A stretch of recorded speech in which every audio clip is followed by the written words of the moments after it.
네, 안녕하세요. 풍수와 건축 이야기 세 번째 이야기를 진행할 성신건업의 최원규 대표입니다. 반갑습니다. 오늘은 지난주에 이어서 목조주택에 대해서 이야기를 좀 해보고자 하는데, 여러분들이 목조주택에 대해서 많이 알고 계신 분도 있고 또 전문 업자분도 계실 거고 빌더도 계실 겁니다. 그런데 어떤 게 FM이다. 물론 그 기준은 있습니다. 그런데 약간씩 좀 공정이 좀 다르겠죠. 근데 오늘 FM대로 이게 정석이다라고 말씀드릴 수 있는 것만 한번 추려서 간단하게 말씀을 드리겠습니다.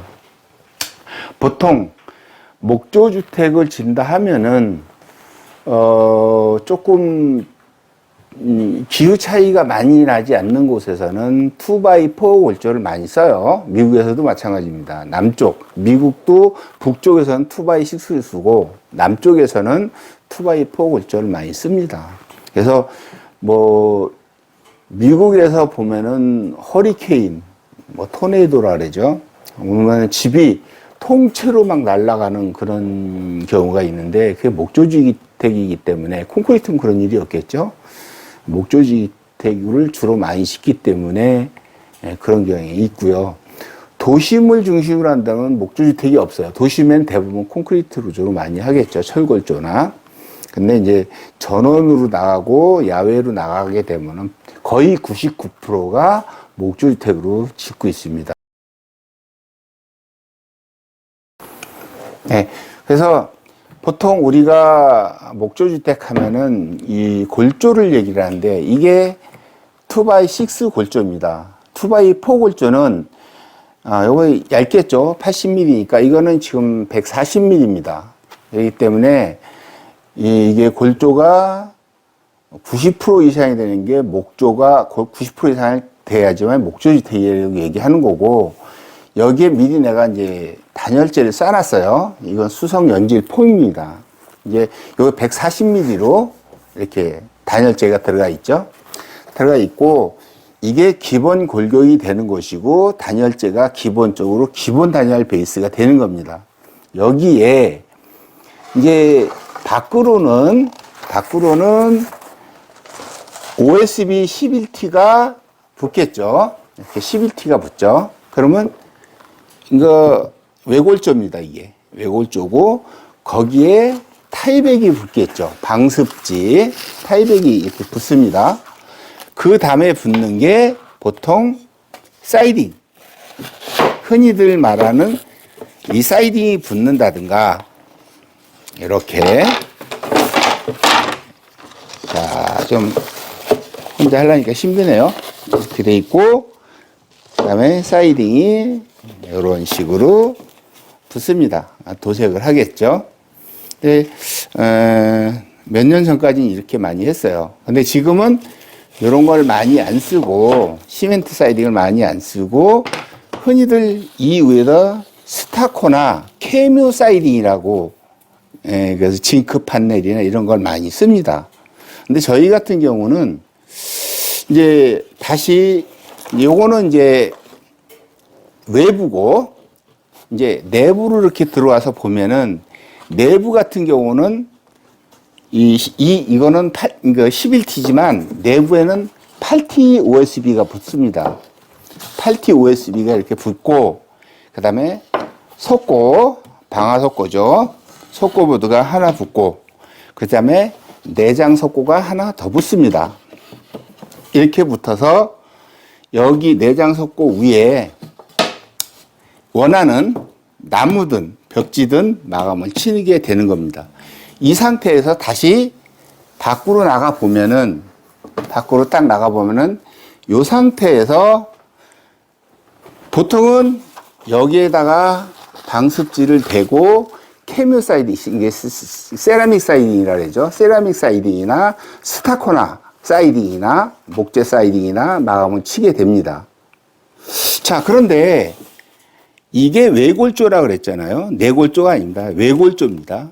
그러면은 이거 가지고 그러면 충분한 단열이 되느냐? 물론 가능할 수 있어요. 그런데 우리나라가 지역차가 상당히 큽니다. 상당히 크기 때문에 서울의 영하 5도다. 그러면 여기가 저희 공장이 양평인데 양평이 영하 한 8도 되고, 그러면 더 추운데 오대산이나 강원도 쪽으로 대관령 쪽으로 가면 영하 15도, 13도 갑니다. 이런 데서 평균 값을 내서 집을 짓기란 힘든 거겠죠. 그래서 저희 같은 경우는 지금 요게 뭐냐면은 요것도 이제 단열재 겸 불연재인데 외부 15mm, 15mm, 50mm. 그래서 총 요게 80mm 정도 되는 이제 단열 보드, 슈퍼보드라고 합니다. 이거를 여기다 하나 더 붙입니다. 이 정도 돼야지 충분한 어디서든지 추위나 더위를 안 느낄 수 있는, 그리고 난방비가 절약될 수 있는 그러한 효과를 볼 수 있다는 겁니다. 근데 솔직히 얘기해서 2x4, 그러니까 이게 2x6인데 2x4로 해도 단열은 어느 정도는 돼요. 근데 우리나라 단열 기준법에 또 우리나라 단열 공법에는 이렇게 하면은 일단 난방비가 기존의 2x4에다가 이걸 안 쓰면은, 이걸 안 썼을 적에 요렇게다가 마감을 치면은 난방비가 10만 원 나올 게 요거 하나 우리가 딱 더 붙임으로써 난방비가 약 60% 정도가 절약이 됩니다. 우리가 이제 저희는 이제 현장에 짓는 거든 아니면은 이동식을 짓든 이거는 기본으로 옵션이 아니라 기본으로 붙는 겁니다. 이 차이가 큽니다. 근데 여러분들이 잘 모르세요, 이거를. 근데 이건 분명히 아셔야 돼요. 집에 대한 퀄리티가 얼마만큼 있느냐, 없느냐. 그게 단열 성능이 어느 정도 검증이 됐느냐. 이거는 이 자재 갖고 얘기하는 것이지 살아봐야 하는 거예요. 나중에 후회해봐야 이미 결정되고 살아갖고 있는 집에서는 그 보완이 안 됩니다. 요거는 좀 아셨으면 하는 바람이고요. 기본적으로 이거를 놓고 봤을 적에 이 두께가 한번 내 센치로 보여드릴게요. 0에서부터 이 벽체 두께가 250이 나옵니다. 정상적으로 단열이 우리나라 기온은 추울 때는, 아주 추울 때는 영하 20도에서 더울 때는 뭐 한 30도, 35도까지 올라가죠. 그럼 기온 편차가 한 50도 정도 납니다. 50도 정도 나는데 그 50도를 커버할 수 있는 게 뭘까? 단열이 안 되면은 반대로 더운 집이에요. 더운 집은 단열이 안 되는 집이겠죠. 그러면 여름에는 전기료가 많이 나올 테고 에어컨을 돌려야 되니까, 또 겨울에는 추우니까 난방비가 많이 들어가겠죠. 이런 거를 참고하셨으면 하는 바람입니다. 목조주택은 장점도 있지만 단점도 있고 특징도 있어요. 근데 이거를 여러분들이 간과해서는 안 돼요. 꼭 알고 넘어가야 돼요. 목조주택을 만일에 건축하실 계획이 있으시다면은, 목조주택은요, 단열도 잘 되고 친환경이고 괜찮습니다. 내가 살고 있으면 참 좋은 집이에요. 단 한 가지 단점이 있다면은 누수예요. 그러니까 비가 새면 안 돼요. 무조건 누수가 되면은 집은 망가지게 되어 있습니다. 그래서 조심해야 될 게 누수, 그 다음에 습한 지역, 아주 습한 논을 메웠거나 구릉지나 아니면 강 옆인데 습이 많은 곳, 이런 데서는 목조주택을 피하는 게 아무래도 좋겠습니다. 그리고 단점은 습기하고 누수. 그 다음에 이제 장점이라고 하면은 아무래도 목조다 보니까는 유해물질이 안 나오겠죠. 뭐 다른 데서 나올 수 있어요. 뭐 싱크대나 옷장이나 가구에서 나올 수 있습니다. 왜냐면 그걸 만드는 거를 집성판이라 해서 합판으로 만들기 때문에 거기에 합판을 붙이는 것이 본드가 들어가기 때문에 눈이 따갑다든가 아니면 애들의 피부가 아토피가 생긴다든가 하는 것은 그러한 물질적인 영향이 있습니다. 그래서 나쁜 게 크게 들어서 뭐 포르말데히드, 육가크름, 그다음에 여기서 많이 나오는 그 침대에서 많이 나오는 그 뭐라 그러냐 라돈이라 그러죠. 라돈. 그다음에 뭐 여러 가지 많은데 그게 가장 치명적인데 그 중에서도 치명적인 게 뭐냐면은 목조주택에서 아까 보여드렸던 우리 수성연질폼을 쏜다 그랬는데 수성연질폼을 쏘는 이유가 뭐냐면은 그 안에 들어가는 단열재가 그라스울이나 뭐 인슐레이션을 쓴다든가 이러면은 그게 유리섬유예요. 그래서 유리섬유 쓰는 것은 그렇게 바람직하지 못하다 이렇게 말씀을 드리는 겁니다. 그래서 이제 장점은 아주 많은데 간단하게 말씀드리면은 친환경적이다. 그리고 수성연질폼을 쓰는 게 좋다. 이게 이제 장점이고 특징 같은 경우는 그렇습니다. 뭐 철콘도 있고 조립식도 있고 뭐 황토주택도 있고 목조도 있고 다 있는데 그 목조주택의 특징이 뭐냐? 특징은 간단하게 말씀을 드리면 특징은 내 마음대로 평수나 평형이나 인테리어를 할 수 있다는 겁니다. 주문주택이죠. 이제 대형 선박이나 대형 뭐 여객기 같은 거, 뭐 항공기 같은 거 보면은 공장에서 만들어지는데 그게 한 번에 만들어지는 게 아니에요. 각기 다른 나라 다른 곳에서 부속이 한 블럭 한 블럭씩 만들어져서 모아지는 거예요. 다 모아져 갖고 한 개의 비행기나 큰 선박이 만들어지는 것이지 그게 모듈이라 그래요. 한 모듈. 집도 마찬가지입니다. 현장에서 한 덩어리로 지면은 클렉이 가기 시작하면 그거 못 잡아요. 그런데 한 모듈에서 문제가 생긴 한 모듈만 보수하면 되지만 이 주택이 한 덩어리일 경우에 한 곳에 크랙이 가면 다 따라서 크랙이 가게 돼 있습니다. 그래서 모듈러 주택, 그러니까 쉽게 말해서 패널라이징하고 모듈러 주택하고 그 다음에 이동식 주택하고는 달라요. 완전히 다른 겁니다. 그러니까 모듈러 주택은 완전히 모듈화가 된 거고 이동식 주택은 거의 90%를 덩어리화 시킨 거예요. 그러니까 우리가 이동식 주택하고 모듈 주택하고 같이 하고 있어요. 근데 패널라이징은 안 해요. 패널라이징은 예를 들어 한 집의 벽면, 지붕 이거를 따로따로 판때기를 만들어 싣고 가서 세우는 겁니다. 벽을 크레인으로 세워서 집을 짓는 거죠. 이거 좀 특징이 있는데 가장 좋은 집은 현장에 짓는 집은 홑집이에요. 왜 홑집이냐? 콘크리트 친 위에다가 벽만 세우고 지붕만 세우니까 비용이 덜 들어갑니다. 근데 현장에 짓는 게 더 비싸요. 왜 비쌀까요? 36개 분야가 현장에 다 가야 된 거를 우리는 안 가고 거기는 가고 그러니까 비쌀 수밖에 없겠죠. 비싸요 당연히. 근데 이제 현장에서 전출하면 비싸고 공장에서 짓게 되면은 그 38개 분야가 한 군데서 하기 때문에 단가, 원가가 인건비가 싸지는 겁니다. 이 집이 퀄리티가 떨어지는 게 아니라 더 튼튼한 집이에요. 왜냐면 그 집을 차에다 싣고 얼마큼이나 될지 여기서 완도도 가고 진도도 가고 부산도 가는데 그걸 싣고 막 흔들리고 가서 만일에 조금이라도 크랙이 났다. 뭐 찢어졌다. 타일이 떨어졌다. 큰일입니다. 그거 감당이 안 돼요. 그래서 목조주택은 굉장히 튼튼하다. 그리고 모듈러 하우스, 특히 이동식 주택은 일반 주택에 비해서 내구성이 2배 이상 강하다. 이렇게 보시면 될 것 같고요. 그 다음에 이제 단열 기준법에 대해서 말씀을 드리겠는데, 단열 기준법은 크게 3가지로 나눠져 있습니다. 우리나라에는 지역별로, 권역별로 나뉘는데 1권역, 2권역, 3권역. 그래서 권역별로 단열 기준법이 달라요.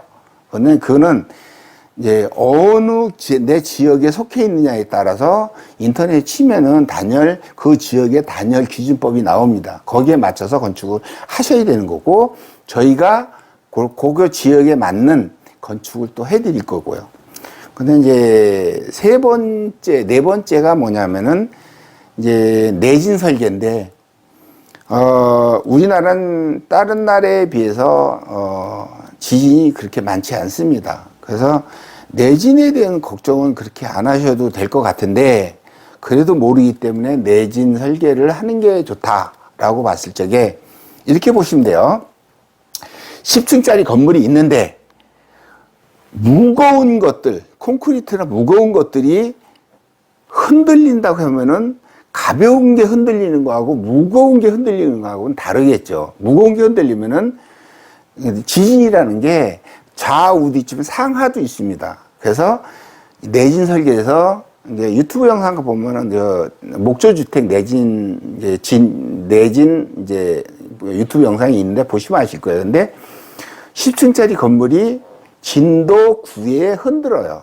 근데 버팁니다. 근데 만약에 진도 9가 10층짜리 건물 콘크리트에 있다. 무너지겠죠. 무너집니다. 100% 무너집니다. 왜 그러냐면은 일단 그 하중을, 어마무시한 그 하중을 못 견디는 거예요. 근데 이 경량목 구조는 집 자체 전체를 따져봐도 아무리 흔들고 상하로 진동이 있다고 해도 충분히 버틸 수 있는 무게를 갖고 있기 때문에 내진에 강하다. 이렇게 보시면 될 것 같습니다. 그 다음에 6번째로는 이 목조주택에 사람들이 걱정하는 게 화재. 불이 나면은 홀랑 타버리지 않을까라고 얘기를 하는데, 그렇지 않습니다. 목조주택은 화재에 굉장히 강해요. 이제 확산 속도라는데, 불은 타면서 유독가스를 만들어서 사람이 이제 화상을 입어서 죽는 게 아니라 그 유독가스 연기를 마셔서 죽는 경우가 더 많아요. 근데 이 목조주택에 불이 나면은 특징이 뭐냐면은 옆으로 퍼지지 않는다는 거. 우위로만 타요. 불이 나면 우위로만 타지 옆으로 퍼지지 않는다는 겁니다. 그다음 마지막으로 판넬 줘보세요. 슈퍼보드. 이제 요번에 의정부에서 그렇고 다른 데서 건물에서 우리가 이제 이거 마지막 외장재라고 그랬죠. 요거 슈퍼보드. 요건 겉에가 시멘트 불연재입니다. 그런데 이게 1400도에서 견딜 수 있는 거예요. 근데 요번에 의정부에서 그 빌딩에서 뭐 고시원에서 원룸에서 불나서 한 게 외벽재 때문에 다 불이 나서 사람들이 많이 죽고 그랬는데, 이거는 그럴 일이 없어요. 일단 타질 않는 불연재이기 때문에, 그리고 굉장히 단단합니다. 이게 시멘트이기 때문에. 그래서 요런 거는 한번 추천해 볼 만하고, 내진에도 굉장히 강하고 화재에도 무척 강합니다. 이런 거는 한번 건축을, 목주택을 생각하신다라면은 이런 거를 고려해 보셨으면 하는 생각이고요. 여러분들이 이제 마지막으로 드릴 말씀은 목조주택에 대한 편견이라든가 좀 가지고 있는 뭐랄까, 고정관념이랄까요? 이런 게 있어요. 그러니까 목조주택은 조리식 주택이다. 이렇게 얘기를 하는데, 그렇지 않습니다. 그렇지 않고, 조리식 주택은 샌드위치 판넬로 하나, 둘 맞추는 거를 조리식 판넬이라고, 조리식 주택이라고 하는 것이고, 목조주택은 틀려요. 전문 빌더가 하나를 다 짜맞추는 거고, 박아 나가는 겁니다. 틀린 것이고, 그다음에 끝으로, 여러분들이 생각하는 목조주택에 대한 고정관념은 제가 살아본 결과, 여태 지금 살고 있지만, 저희 집에서, 제 60평에서 살고 있는데, 60평에서, 보일러를 2대를 돌리는데, 2대를 돌리는데, 난방비가 한 달에 6만원 나와. 6만원에서 7만원. 가스비예요. 프로판 가스. 도시가스가 안 들어와서. 근데, 왜 그거밖에 안 나오냐 얘기를 하는데, 저희는 공기 난방을 합니다. 벽난로로. 벽난로로 난방을 하는데, 아침에 장작을 나올 적에 한 4-5개 놓고, 그리고 저녁에 퇴근해서 6시에 들어가서 자기 전에 한 4-5개 넣으면은 하루 종일 그 실내 온도가 32도, 30도를 유지해요. 여러분들이 우리나라 온돌 문화가 좋긴 해요. 근데 바닥에서 공기를 데우려면 시간도 많이 걸리고 돈이 많이 드는데, 공기로 바닥을 데우려고 생각하면 돈이 싸게 드는 겁니다. 그래서 이런 거는 아마 상식적으로 알아두시는 게 좋을 것 같고요. 다음 시간에는 우리가 이제 건축에 대해서 이제 어느 정도 이제 알으셨으니까 그 다음에는 건축 소재에 대해서, 자재에 대해서 더 세부적으로 알아보는 시간이 되도록 하겠습니다. 네, 감사합니다.